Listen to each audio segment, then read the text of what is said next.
Hey, welcome back, guys. Today we're working on the 2004 Ford F150 543 valve 4R70W transmission. Today, this is my new truck, kind of. Bought it. It's got a transmission issue, 94,000 miles on it. Check engine lights on. I have no forward gears. If I put it in four-wheel low, it will move a little bit. And reverse works just fine no matter what I'm in. So first thing I did was go to scan the vehicle. Okay, so we have a P0720 code, output shaft speed sensor circuit.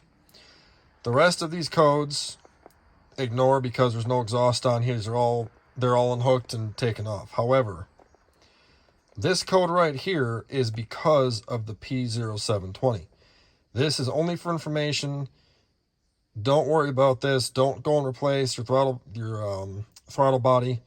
If you only had this code, nothing else, then you've got a different issue. But for this sake, with the P0720, this is our main issue.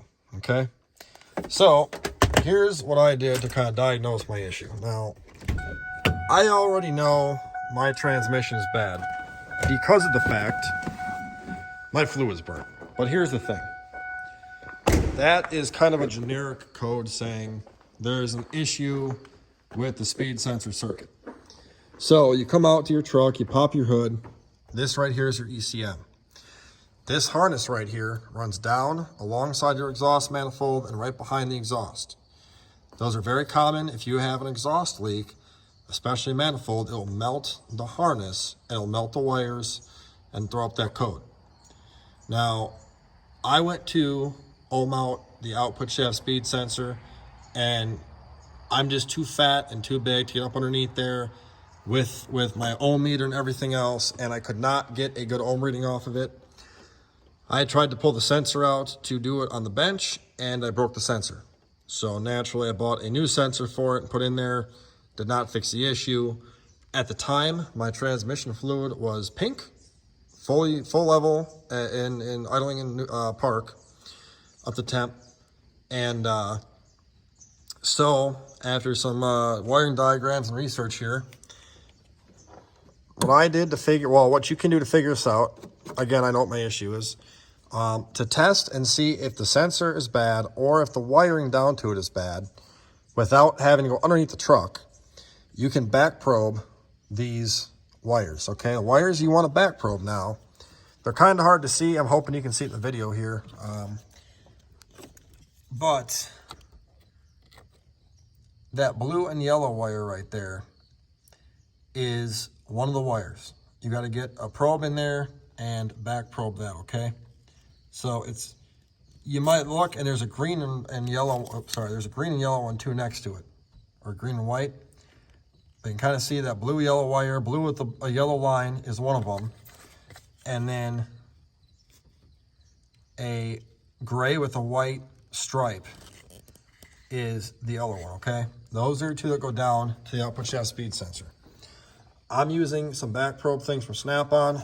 I'll very quickly give you guys a part number just in case. Maybe you've got a Snap-on guy or your shop or your house or whatever. Any back probe thing will work. MTTL7005PK. This is what I have. It works really nice. Also for multimeters, any multimeter that does ohms will work just fine. So that was an oil pan. Sorry about that.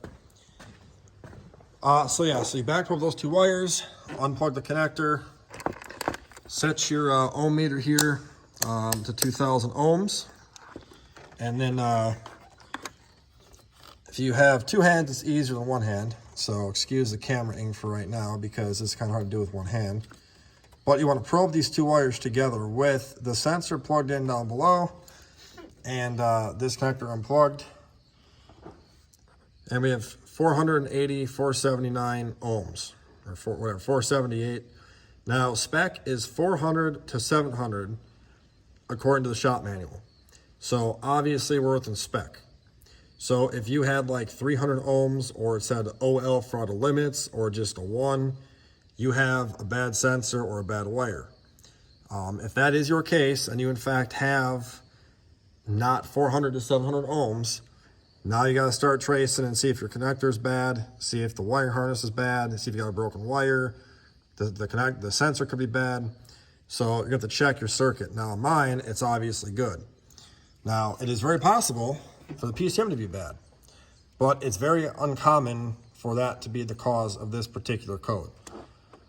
What I did find out is that if you put your truck in second gear, that should bypass, I forget how it set it, but it was supposed to basically put it in second gear and it locks it in second gear only.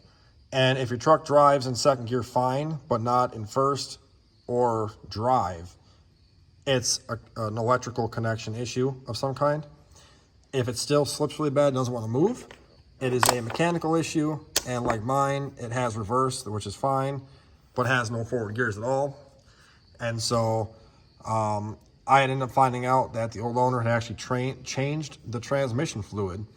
That's why it looked brand new. So I was like, oh, good, the fluid's in good condition. And I found out later on after trying to diagnose it, in fact, the front pump, or the front drum is actually bad and burnt up all the clutch packs in the front. And it basically needs a rebuilt transmission. So if yours is slipping really bad, you have only reverse, no forward gears, four-wheel low will move a little bit in forward gear.